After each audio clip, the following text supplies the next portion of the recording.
bring out our amazing panelists for Accused. They are walking down the steps as we speak.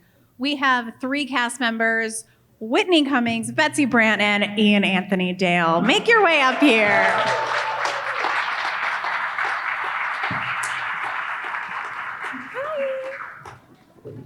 Yay! This walk is going on forever. I'm so sorry.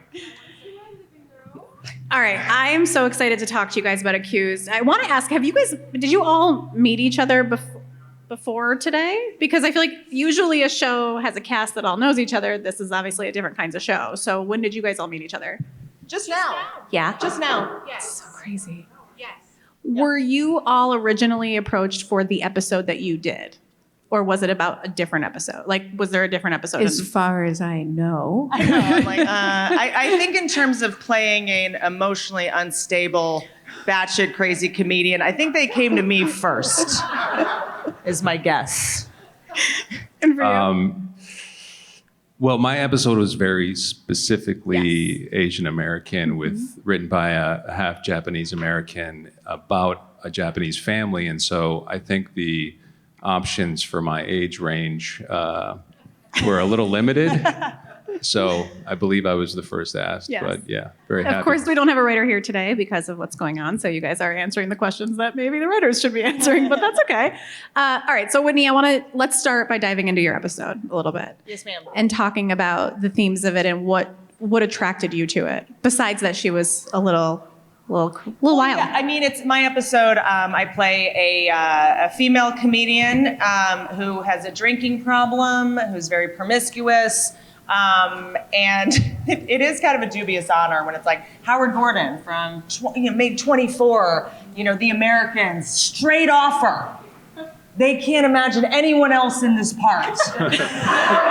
It's gotta be you. No one else can do it. And I was like, Howard Gordon, yes, I'm in. I just said yes, and then I'm like, what am I gonna play? And I was like, okay.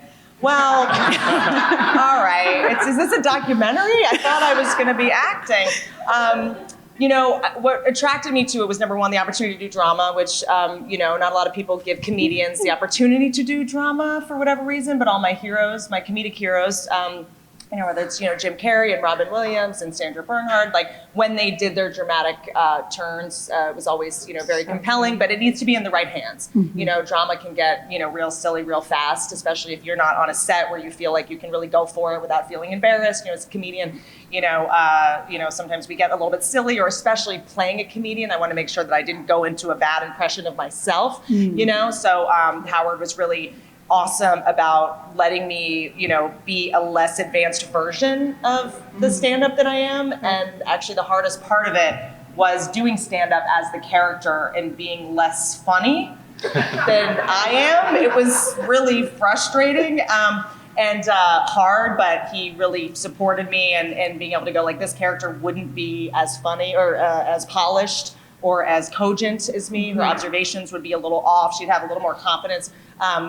And things that don't quite work as well because she's inebriated. And so he was really cool about how much hand-holding I kind of needed, just to make sure that, especially on a set when, as a comic, be like, look, my parents dropped the ball, and, needing people on set to like you and being the life of the party and the clown. I was really worried about just going back into my personality. And so he was really supportive about me being able to isolate myself and make sure that I nailed it and that it didn't feel like the character ever kind of bled into me. And then also the cast was so incredible. Rhea Perlman and Mary Lynn Ricegum. Oh my God. It was just like killer after killer. So I was like, there's no way. I just couldn't. How could I say no?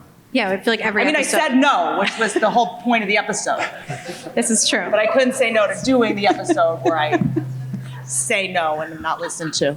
Well, I'm going to ask each of you this about what the storyline, why it resonated with you. I mean, all of these are very serious topics, of course, that they're dove into, and there's a gray area of each one of them. So for you, why did this resonate for you and make you want to do it?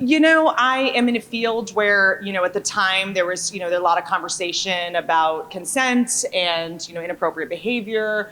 I think it's very elitist to think it's only in comedy or only in Hollywood. It's everywhere. My friends that are waitresses deal with, this as well. And, so it was very important that, even though I'm a comedian and this was about, the world of comedy, that it felt like it reflected every other business and just felt more like it was going to be tantamount to what every woman goes through when she's in a situation where she doesn't have power and needs something from a man who takes advantage of her and basically preys on her because she already has a reputation for being a slut. She already has a reputation for being crazy. She already has a reputation for being a drunk. So this is kind of like an ace in the hole. That was a horrible pun, and I am sorry. That was a bummer. I could see your face realizing it. I hate myself. I'm just ashamed. We all wanted to make sure that even though it was like, because I think oftentimes the more specific you are, the more universal you are. So I think that we were hopefully, the goal was to tell a story that women and, and men in all vocations could relate to. Yeah. And I think also just leaning into this character being unlikable. I think I've spent most of my time in shows trying to be likable, and the focus groups, the idea was that she's kind of cringy and she's not super likable and her outfits are nuts and, and Howard really protected the character in terms of, if there was feedback of like, we don't like her in this moment or we think she's cringy, like that's kind of the idea, because just because someone's unlikable or kind of annoying or obnoxious or a little too drunk, that doesn't mean she deserves to be treated like this, because chances are she became this way because she had already been treated like this, earlier in her life. So what's the question? You nailed it. You nailed it. You got it. Why? I mean, it was just more like kind of why you felt like your story resonated, which is exactly what you said. You're kind of blowing my mind right now. Was she unlikable? Are you in love with me? I'm not in love with you. Flirting with me? I would call it subtle flirting with You my guys should feel this microphone in energy front of that's all my new happening. friends. I just she partied. Did you want me to not like her? I can't stand her. Couldn't stand her. Couldn't stand her. Well, it's just kind of, she's like a little too much and she's a little too desperate, and I think that, like there was this scene where she's like, the character that, sexually violates her is a celebrity and she's trying to get on his Instagram and she's trying to get him to post and she's just kind of annoying and she's desperate. And I think that, women, especially that are older, it comes off a little bit grating. And I've experienced that a lot in my career where I feel like guys can, be ambitious and it's charming and it's great and they get an energy drink. And when a woman is ambitious, it's just like, you come off desperate, like you're trying. Why does she want it? That's my favorite. Why does she want it? Why does anybody want it? Yeah, she's poor. That's why, But I didn't see her that way. I felt like she was like, look at my material. I know it's good. I know, like, she knew she had something that he was going to say was good too. This is interesting because I think we're learning today that you're not a psychopath. Great news, because we really wanted to make it kind of, and I'm sure this was the situation with y'all's show too, of like sort of this Rorschach test in that, what you project onto the characters kind of says more about you than the actual character. Who you think is guilty sort of says more about you than the character. The way that it's cut together, the way that Howard so brilliantly revealed certain pieces of information, certain points of view without other ones, and you kind of fill in the blank. I mean, when I watched the first episode with Michael Chiklis, I was like, I was like, he's a terrible father. And then oh my God, I did this. I was like, I watched it like this, like, oh my God, which probably sounded more like something else. Yeah. It wasn't. Going to church and praying? Right. But in the Michael Chiklis episode, I was like, he's just a bad father. But no, I had a bad father. I was projecting, but the way that the show sort of gives you these little puzzle pieces so that you kind of have to fill in the blank, and then you get more information, you're like, whoa, my brain did that. Like I was projecting, and it kind of, I think the idea of the show was to show you your prejudices, show you your biases, and show you, how a jury can be swayed based on their own personal experiences. There's also a lot of like, would you? Could you? Yeah. Like there were some that like just stick out to you, where you're like, you think about it for days. Well, in your episode, I was very haunted by not only your incredible performance, guys, Betsy Brandt. I mean, it's a legend. Seriously. A legend. I do want you to like me. A legend. And so there was a couple scenes as it was coming, when you were telling your daughter, like, I want no contact between these two. And I was like, she's a control freak. Like, Yeah. I didn't know why she was doing it. And my default was, why does this woman have to be so controlling? Is it because she's single? No, that's me. And then when you find out how justified she is, I had to sort of live with the shame of where my brain went before I had all the information. Yeah. And I'm like, I kind of have to look at that about myself. I just learned something about myself, and I think that's what's so incredible about what this show does. Absolutely. And you're really taking up all the mic time. Well, today. I was actually there's an open seat right there. I might just take it because I don't want to get in the way of this party that's happening. No, you We're are starting a part of the podcast, party. okay? Well, let's talk about your episode and why it resonated with you and why you think it resonated with audiences. Well, I had the pleasure of working for Howard in 2 episodes of 24 back in season 6, where I died very unspectacularly at the hands of Jack Bauer. And I thought, wow, I'd really love an opportunity to work with Howard again. And so when the offer came in, I was elated and like Whitney was like, absolutely. And when I got the script and, saw that it was written by Carl Taro Greenfeld, who after some research I found out was half Japanese, and it was coming from a very personal place for him in having an adult brother with severe autism and living in his shadow. And just being a Japanese American story from a half Japanese point of view. I myself am half Japanese, and I was like, in my 22 years of doing this professionally, I've never come across a script or a character that felt more perfectly tailored for what I have to offer. And so I was extremely excited. And in the 22 years I've been doing this, it was one of the most fully developed, complex characters. And I think that was the experience for a lot of us who got to be part of the series, is that it really challenged us in ways that were very satisfying and rewarding and scary at times.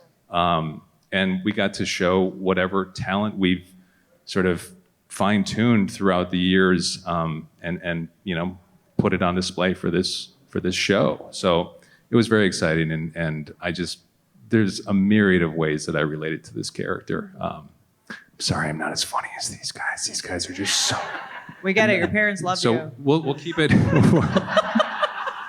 Stop bragging. I'm going to move on.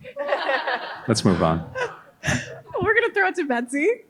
Same kind of question here. This character is also very complicated and has many layers. So Thank you for saying that. She is complicated and she has many layers. Yes. Most women do. Most mothers do. So talk a little about that, getting into that character.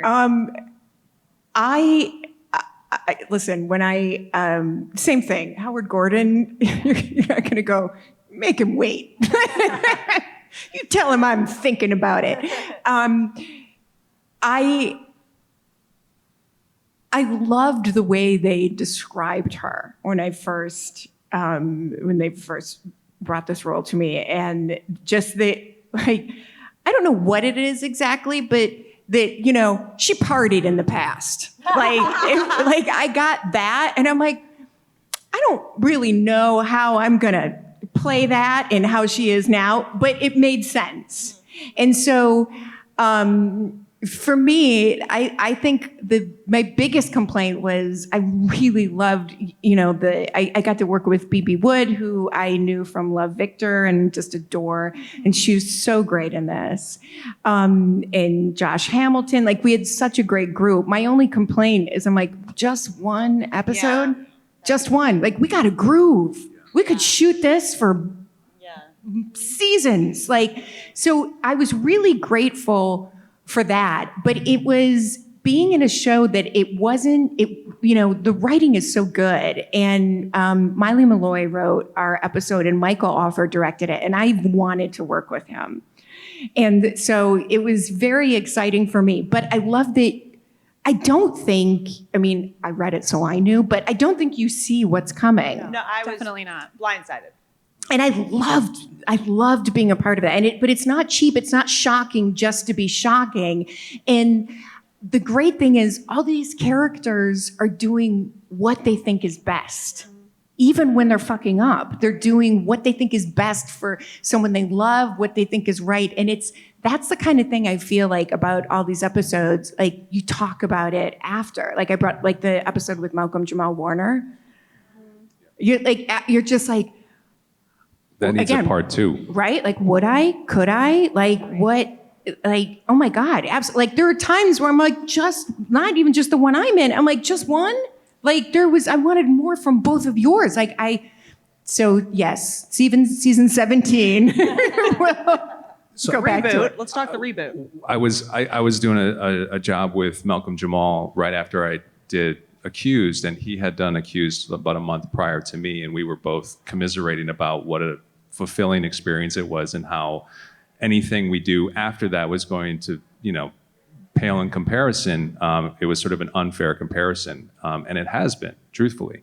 But what I'm hoping is that Howard considers structuring subsequent seasons in the same way that Ryan Murphy does with all of his anthology series, and I like it repurposing when the you same say that. actors into different characters. So just putting that out there, Just And give then Howard a my call. episode was written by Sanne Hoffman, who's I've been a fan of since she did An American Crime, which each season had the same actors playing different roles in the next one. So I was like floating that like day 2. They're like, calm down, you're barely here. But just to I learned a lot actually about making television. I've done a little bit of it before, but I didn't realize how different your experience as a performer and how much better your work can be if it's kind of catered to the well-being mentally of the actor. Pairing you with obviously a writer that has your experience, that's the dream. And you're kind of like, it'd be great if so, but like when it actually happens, like having a writer that and director that had this experience. And then when we did this very brutal sex scene, I realized this is the first time I'd ever done a sex scene that wasn't sketchy. That wasn't kind of like, I guess we're just going to make out for real and kind of pretend we're not, it was like we treat it like a stunt. We had 3 days where we were working with these incredible stunt coordinators. and the intimacy coordinator. And intimacy coordinators. There was a lot of intimacy in the thing, but yes, they have gum ready. I really appreciated it. So did it was actually wild because intimacy coordinator, this is a very new job and long overdue. And a lot of times the intimacy coordinator is there not only for the woman who's, I guess traditionally in our field, the one that, is the one to be protected, but also the man as well. Yeah. I'm me. So I'm making jokes. I'm like, if you get hard, it's fine. And if you don't, it'll hurt my feelings. So go for it. And I'm She's like, So you're not you're allowed to fucked. say that Maybe anymore. we do. She's like, don't say that. yeah, we do this like brutal assault scene. I'm like, that's all you got, pussy? I'm like, and the intimacy coordinator pulls me aside and she's like, I just want to talk to you about what's going on, like checking in. And I was like, dude, I'm fine. I was like, I am so fine. You don't have to worry about me. I'm a comedian. She's like, no, I'm more worried about him. So if you could please stop making jokes. And, so it was just really nice for everyone to be able to just focus on the work and not have any fear, It was the way that the show was made, I think also is every person on the crew, and every writer, everyone was just so, the way they made the show, I think is such a big part of why it's so incredible on camera too. I would just like to second something you said about being surrounded by people who have your best interest at heart, because they want to create an environment that allows for you to give the most compelling performance possible. And you need a safe place to be that vulnerable. And both of you guys in your episodes were sort of in a heightened state of emotional distress throughout. And that's hard to do as an actor every day on set, and put yourself into that energy and, reveal the ugliest parts about yourself. And so having a director you trust and a writer you trust and a set, and this crew is very like kind and wonderful and patient, and There was a reverence. There was like, everyone knew the assignment. Everybody knew, you know, it was emotionally very exhausting. It was, you know, we were shooting in Toronto. We were still in masks and shields, and it was very hard to communicate. You know, we were in a situation where the director was in a different room, and normally you could just go, do it again. But it was like with masks and stuff, it was very hard to read things. And, you know, so it was really nice to be on a set where, you know, it's clear that Howard really did his due diligence to make sure everyone there was sort of like-minded and letting the actors just like, you know, conserve energy basically in between.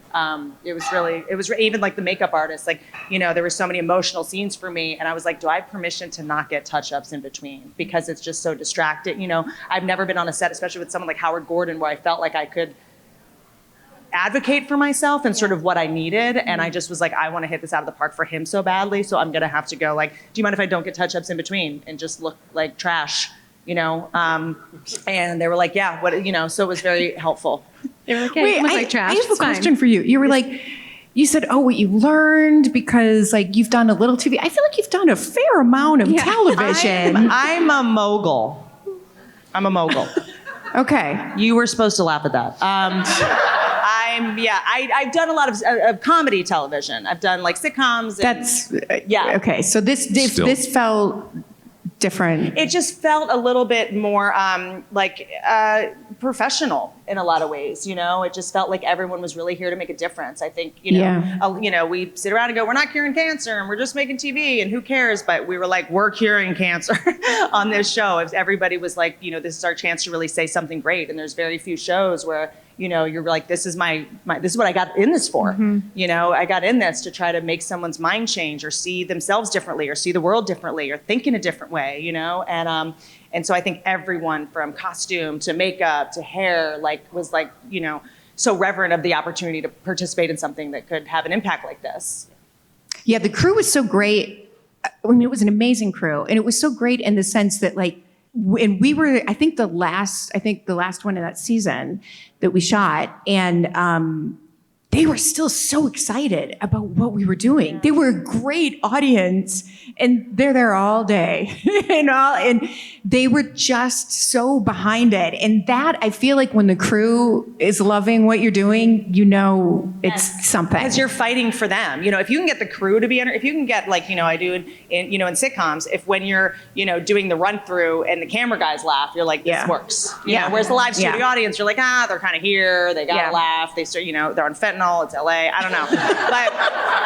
But when someone on a drama crew comes up to you and is like, that was so incredible, they don't have to. Yeah, so the crew is really who kept me, because you sort of do a scene where you're crying and you're, you know, in the shower sobbing, and then it's just like cut, and it's just like, it's almost more violating to wrap the scene than it would. This is where we differ. You guys are like, it's so hard, and I'm like, oh, that like emotional, that's where I eat. That's where I'm like so comfortable with that. Like, and then as soon as we cut, I'm like, are there any more parfaits at Crafty? Like, and then I'll come back. But by the way, I've heard this about her. I have a friend that worked with her on Masters of Sex, and he literally was like, oh, you're gonna meet Betsy, she's the best. Watch out, she steals all the bananas from whatever set she's on for her banana bread. So I think she just takes gigs to get groceries. That's totally not true. I don't just steal bananas. I will walk out of there with like dinner for 4 people. I make a salad. Like, you'll be amazed at what I go home with. Yeah. Shameless. I'm shameless. So really, the set just has a really good Crafty, which is what we're talking about. So important. So important. So important. One of the things you guys touched on a few minutes ago was that obviously this show is very different because every episode is a full story and it's not over multiple arcs. Was that, or over multiple episodes, was that challenging for you guys because you are used to doing shows where you are building a character and you have this time and this almost comfortability, you get to sink in to become this character? As a viewer, I love it. I love that you're like, oh, whether you're streaming it or you're watching it when it's on, you're like, what's it going to be? Like, you know it's going to be good, but what's it going to be? And that I love. As an actor, I'm really greedy, and I'm like, I love it, more, let's do more. I mean, My fridge is empty. right. She requires a full-size fridge in her trailer for every job, not just the small one. And a freezer. And a freezer. The process of preparation was quite accelerated for this. I mean, yeah, when you're doing a series playing the same character, you have all the time in the world to sort of build it and discover it. For this, it was a cram session. But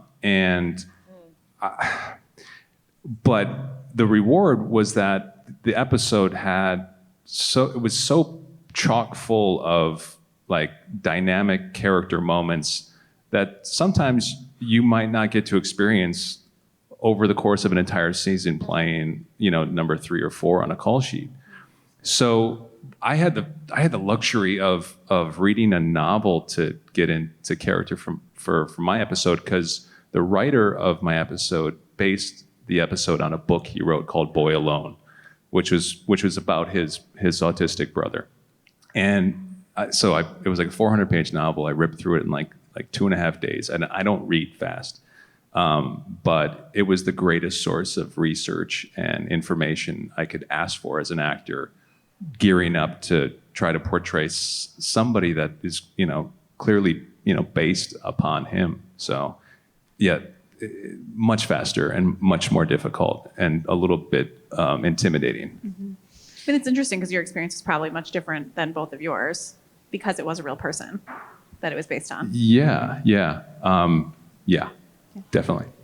It's interesting. I found myself getting very attached to the character, and when I had heard actors before talk about I just couldn't leave the character behind. You're like, cool,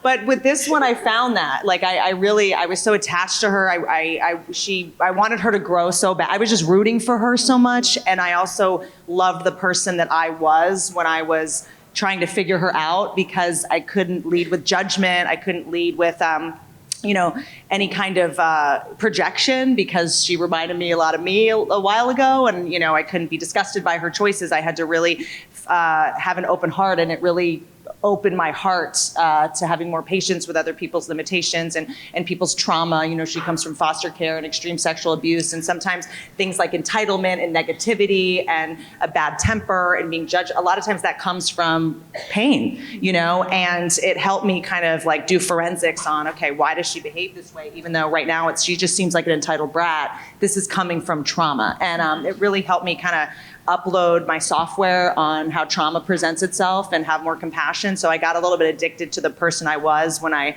had to be patient with her. It helped me be patient with other people in my life, the comedians in my life, which not all of them are, shining examples of morality and class. And, so I also love the person I became. And I also think just, for all of us, I think just the idea of being a part of something that had such flammable subject matter. I mean, I'm in comedy, and I think we're at a time where, the First Amendment is very much up for grabs, and there's jokes people are saying you can't make. I see writers and creators, not right now, obviously, because we're in the strike, that are too afraid to talk about certain things. And the artists, we're the ones that are supposed to be the bravest. We're the ones that are supposed to, say the things that no one else will say. We're the ones that are supposed to talk about the things that no one else will talk about. So being on this show with the subject matter and the bravery around it, I wanted to stay in that space. And then as soon as I go out, it's like, you get sent a script and everyone's like, well, we can't say it that way, and we can't do this. And you're just like, this is not what art is. We're not supposed to be scared like this, So I think I was also just so attached to the fearless environment as well. For sure. Do either of you want to? I love that, it's big subject matter, but it's, I almost hate to use this word because it's so actory, and but it's grounded. I thought you were going to say journey, and I panicked. No, but I mean, my craft. It's craft services, yeah. So hungry. It's so relatable, down to earth, and real. Every story, and it that's what makes it so effective. Speaking of the strike, I can't imagine, because we just have this one episode and you want to be as specific as you can be with the character that you're just starting to play and then finishing playing. Can't imagine doing this without a writer on set. Right. Yeah. That was imperative. Yeah. Miley Malloy, like I can't imagine telling this story without her and having it being even close to the same without her being there. So I had a page-long monologue on the, to the jury at the end of my episode that got rewritten. 3/4 of it was rewritten, like maybe 36 hours before I had to perform it, and it was vastly improved from these rewrites. So to your point, it wouldn't have been as effective of an episode as it was in compelling the audience and the jury in that scene had a writer not been there. How did the rewrite come up? Like, was it like we've been thinking about this, or was it other things that happened in the episode that then, It was just a really fluid situation between myself and Daniel Pearl, who was helping with the rewrites on the episode, and the woman playing my wife, Julia Chan. We just all had a really great symmetry and wanting to just get the most out of these scenes. And so we had open conversations, and Daniel punched up some of these scenes brilliantly, and that was one of them. Wow. Oh, that's funny. Yeah. I kind of want to know what it was before. But don't send it to me. Okay, all right. I also think one thing I'll say that is an observation I get of myself, I'll speak for myself of what the show does, is like it kind of awakened me to anger of things that I feel like I had desensitized to. I think our nature is to become desensitized to something that's too horrible because we just can't, hearing about school shootings every day, you're going to go numb at some point. You're just like, there's another one. And it's our job as artists to remind people that we should be outraged. We should be upset. We should be, hurt by this. We should care. And even if we can't do anything, to just go numb, that's a pretty scary response. And so, watching the first episode about school shootings, which no one will touch. Artists are scared to talk about it. Comedians are scared to talk about it. And it's, and whatever your point of view on it, none of my business, but I found myself getting sad again. And I think that's a good thing, because I think I stopped getting sad about a lot of this stuff because it was just, we get bombarded with so much horrible stuff all day that our brain has to cope and protect itself somehow, and, we're running out of Vicodin in LA. So you just start to shut down. And so this show helped me get unshut. And I think that's probably a good thing in what art does, I think, when it's at its best. Yeah. 100%. There, obviously, Howard does this so well, is creating this gray area that we've touched on, and each of these episodes have this. Every episode of this season, pretty much every episode that he's done, always has this gray area of what's right and what's wrong. How was that important for each of you to dive into? Because those are a lot of these episodes create a conversation and create a dialogue, whether it's with yourself or with your family member that you're watching it with, or your partner, or any of that. So why was that important for you guys to dive into the gray area of each of these topics? I mean, for me, I feel like there's no gray area for my character. So, and I'm okay with that for her. She believed, there was, she believed she did the right thing. She did the best she could. I mean, I truly believe, like we're talking about things you're working on, is how you look at the world and look at other people. I truly believe that, for the most part, everyone's doing their best. And I would say that over and over about her. She's the best parent she can be. And everything she did, even though it turned out it was wrong, and she admitted that, it all came from a good place. I am willing to forgive a lot if it comes from that. I think your character and my character, our main focus is to protect the ones we love, right? And you'll go to great lengths to do that sometimes, and you'll sort of cross into that gray area. And it's just, I think everybody is, no one's immune from taking certain measures to do things for the people they love, and you know, crossing some boundaries at times. My wife is from Chicago, and she's got an Italian American background, and she may or may not have some mafia ties, and whenever I bring it up to her, she's always like, well, this particular person who's doing it for his family, you know, it's always for the family. I'm like, does that make everything okay? And so she's like, in my mind, yes. And so everybody has their own barometer of what is justifiable, you know. If you are passionate enough about the people or the thing that you're doing it for. So again, it's the nature of this show. It allows you to look within yourself. What would I do if I was in this circumstance? And you know, what is my own moral compass? You know. You guys are smart. I'm gonna embarrass myself. Here we go. You know, I think for me, like the gray area in my episode was sort of more about maybe the jury's perception, the DA's perception of her. I mean, I think the big question is like, can a drunk slut be sexually assaulted? You know, and when do you stop believing someone? When do you stop respecting someone? When do you stop taking someone seriously as a human being who is entitled to respect, even though they don't respect themselves? You know, and so I think for her, like what you were saying, she's very black and white, but there's a big gray area of, you know, the man that sexually assaulted her, they had slept together before. So we all go, okay.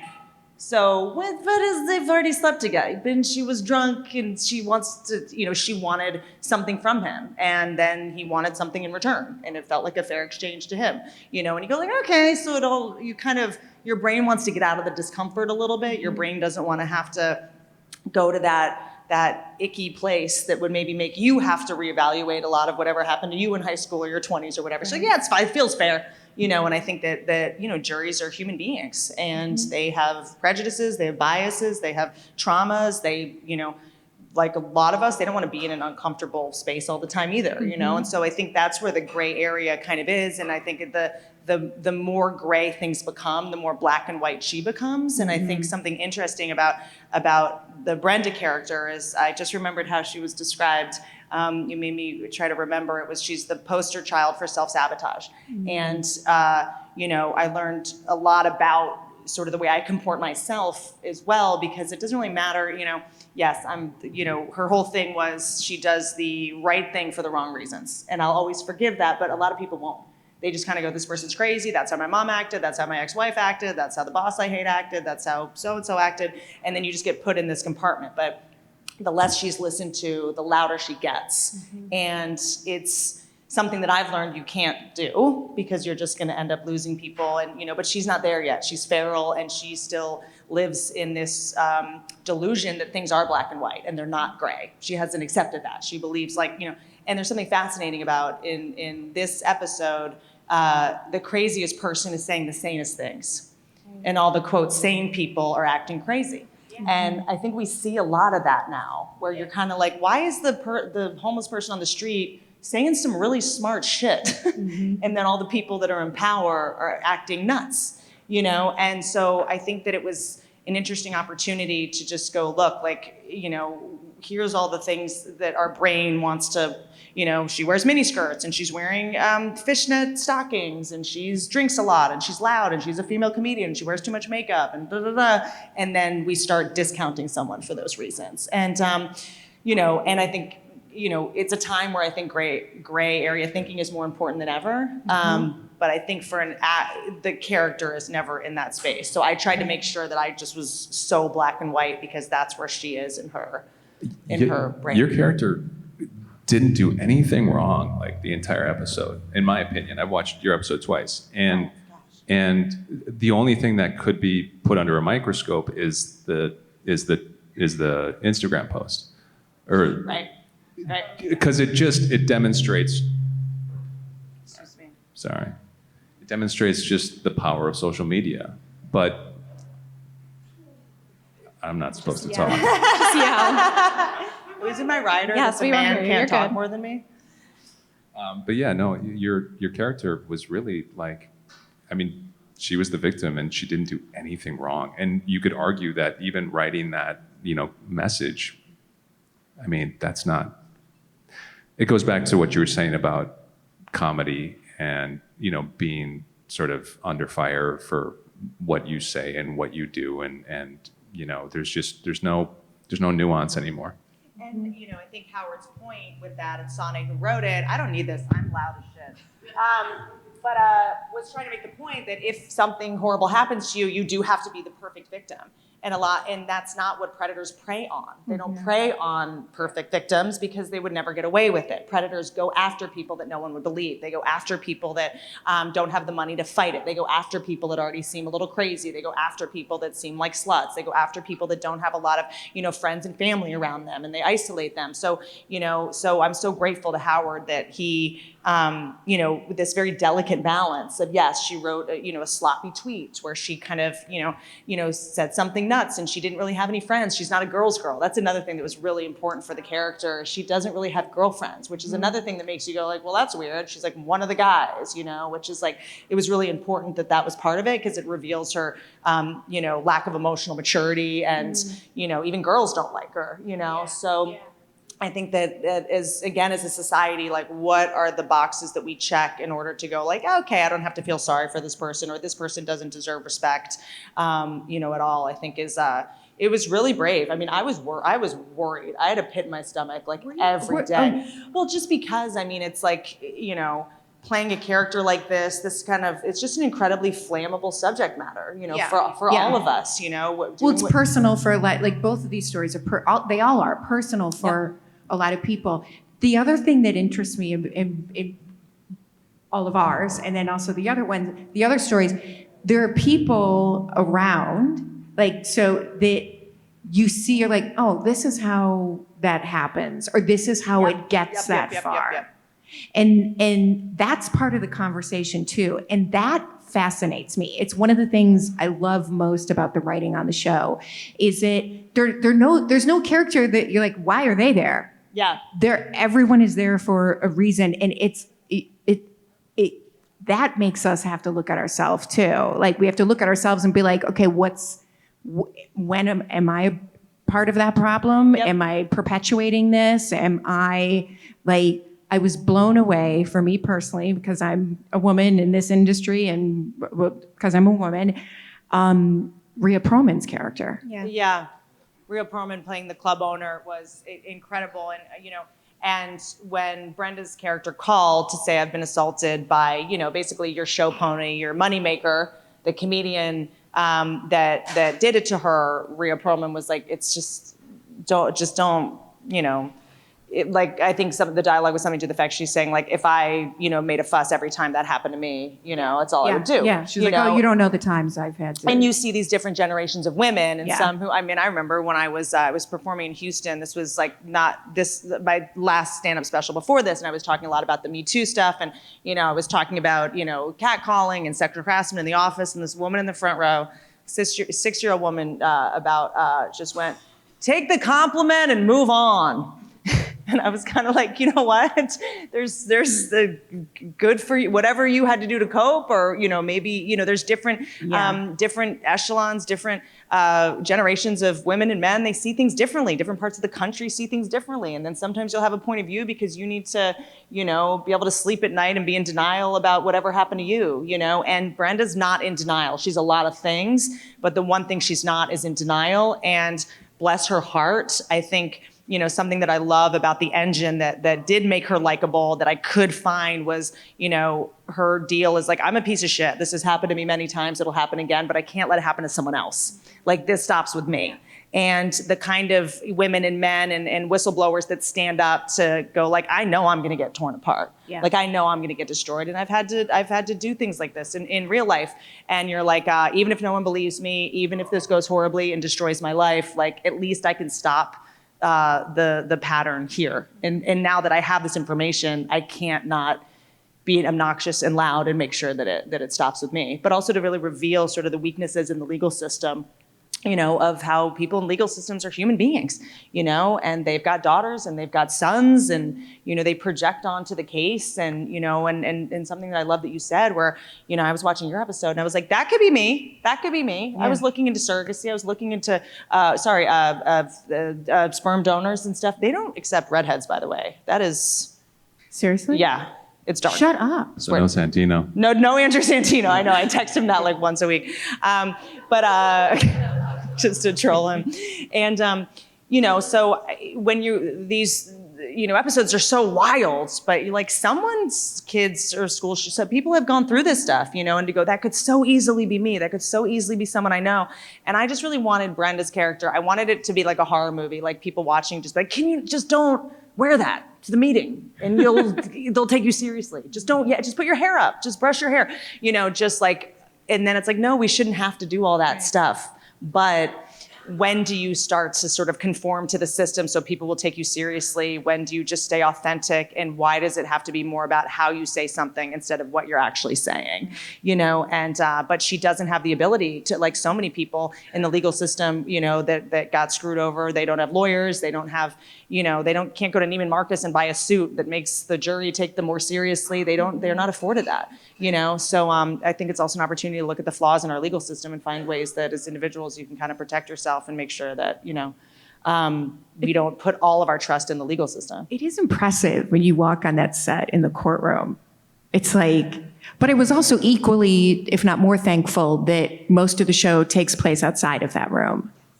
But then it's all leading up to that. And the judgment, the jury, and that aspect of it. I mean, for us, we had another scene after that I really wondered how we were going to pull this off, where they're all sitting down and they're enjoying each other. I'm like, do you think people are going to believe us, or are we just going to look dumb?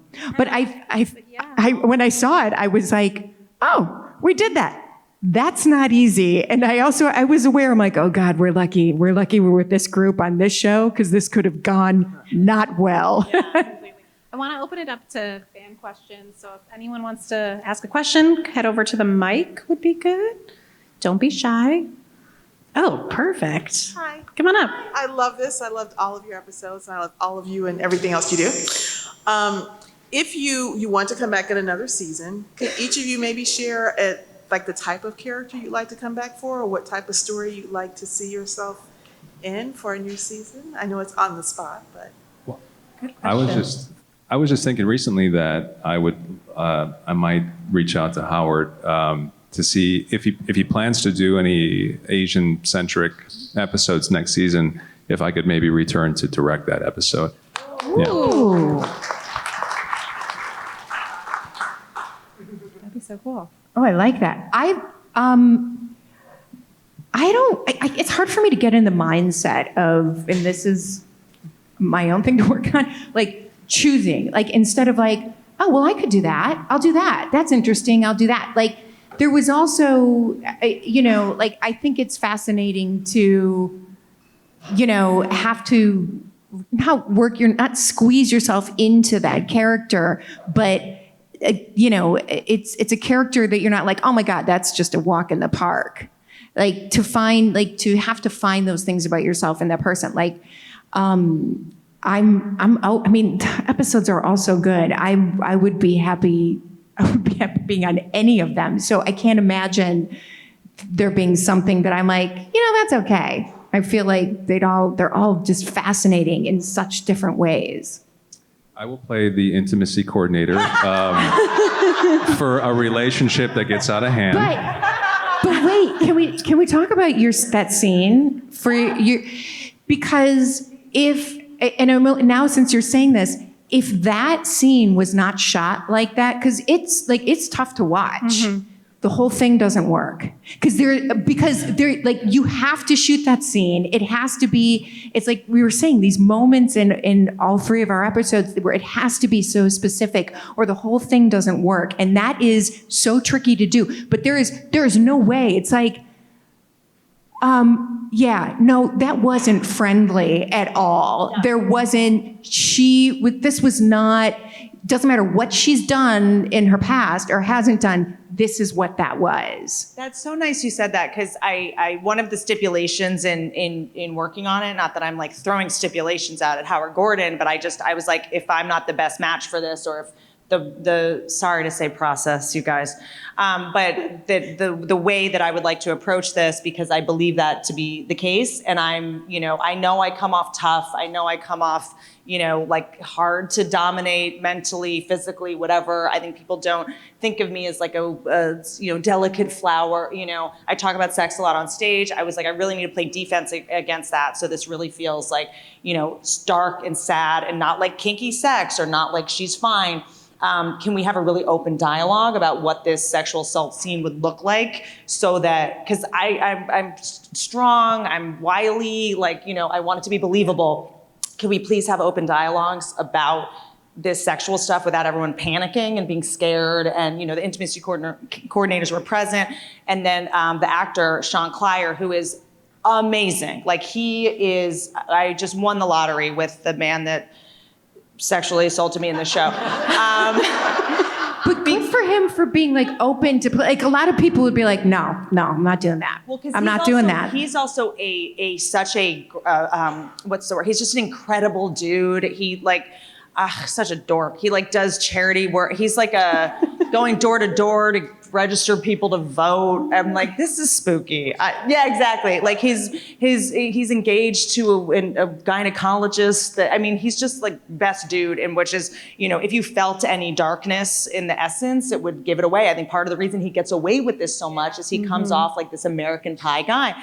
And it was very important that this just didn't feel like a weird struggle, and an awkward struggle. So we got in a room for a couple days, and there were no bananas, because I think it was after you had already I had already been there. wrapped. But there was banana bread. You're welcome. And with chocolate chips in it, because it is a very tough show. And I said, can we come up with one thing that is his go-to move that would disarm his victim, and there's going to be nervous laughter, and it's going to be awkward, whether it's a weird fish hook where his finger goes into her mouth, and something that stuns his prey, right? Because these days, look, I live in LA, they're choking you, they're spitting in your face, there's all, look, there's a lot going on. I got to get off. Those are the good ones. What's that? Got to get off Raya. Yeah, I know, that's a day off. Those are the friendly ones. Is that why you get all those bananas? So I was looking for something that was odd, that would sort of jar someone that had a lot of kinky sex or weird sex or drunk sex, something that was this they passed on. I said, what if he pushes down her eyeballs? Just pushes, pushes, just so, yeah, sorry, no, I'm sorry.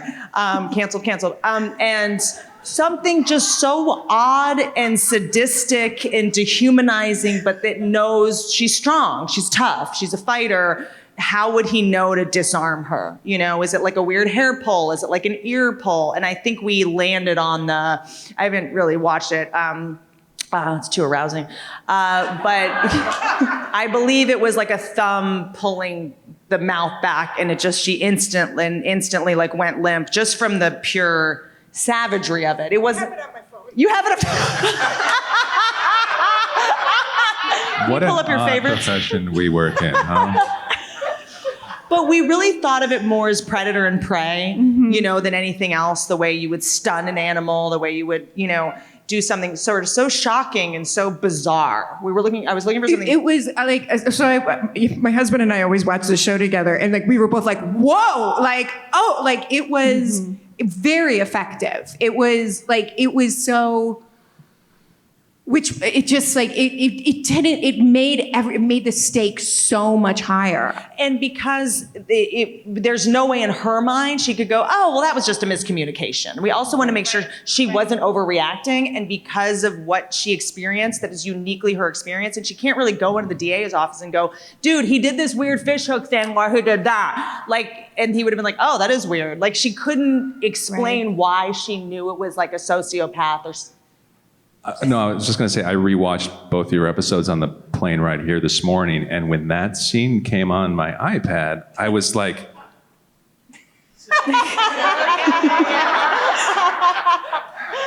Not sure that's appropriate. Like, Yeah. to It was also screen Fox. for kids around. Yeah, Right. it was, Fox yeah. and you know, you have the dream of playing the entire thing out, but at the end of the day, you're like, I know this is probably gonna get cut down. You can't show a lot of nudity, obviously. And so I worked out for no reason. And so we were looking for something that was just like, you knew right away, this is a bad dude. This is not like a mixed signals thing. This is not the same consensual sex she had with him before. Like, this guy has to be stopped. He's like, you know, this is disgusting. And he doesn't see women as human. He doesn't see his prey as human. So we were looking for something that was just like, it didn't have to be sexual. It just had to be dehumanizing and very deeply perverse. Yeah. And so we got to sit in a room and brainstorm a lot of long, awkward silences. But I think settled kind of on the fish hook in the cheek. It's like animalistic and I disturbing. feel like we're getting demonetized the more I talk.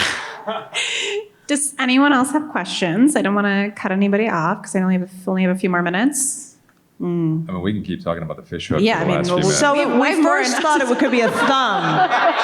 And then Wait, I have a question. Sorry, and we'll put a pin in the fish hook.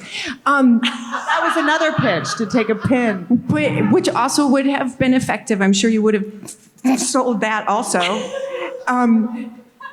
Tell me, I'm curious, like, had you wanted to direct, or was it this show that you were like, oh, I think I might want to be behind the camera on this one?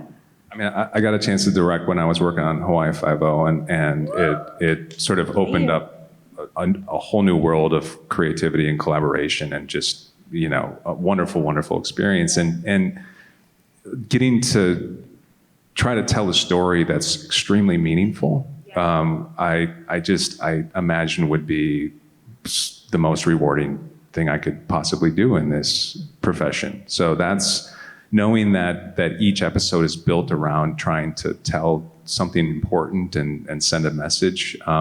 There would be a much greater sort of attention to detail and crafting it, and I would love that challenge. Yeah. And be there to make sure that it's told in an authentic way to whatever culture is being portrayed in the story. Well, that's it, right? Like every episode, it's like when it's very real. It's very, this has nothing to do with our show. I'm just asking because I'm curious. Have you directed a movie? Would you direct a movie? Yeah, sure. I haven't, but I would. I'm not offering you one. I don't have do one to have offer you. I wish I did. I would. I mean, I think I know what it's going to be about, guys. It's, you know. It's about us. And crossing lines. there's a fish hook. There's some bananas. It's a comedy. Sign me up. It's Thelma Louise, and they push us off a cliff. I feel like that's a good place to wrap up. Is that a good place to end on? Is it? This was so much fun, but also Accused was so great, and all three of these episodes were such great Thank you guys stories, for so being here. Thank you guys.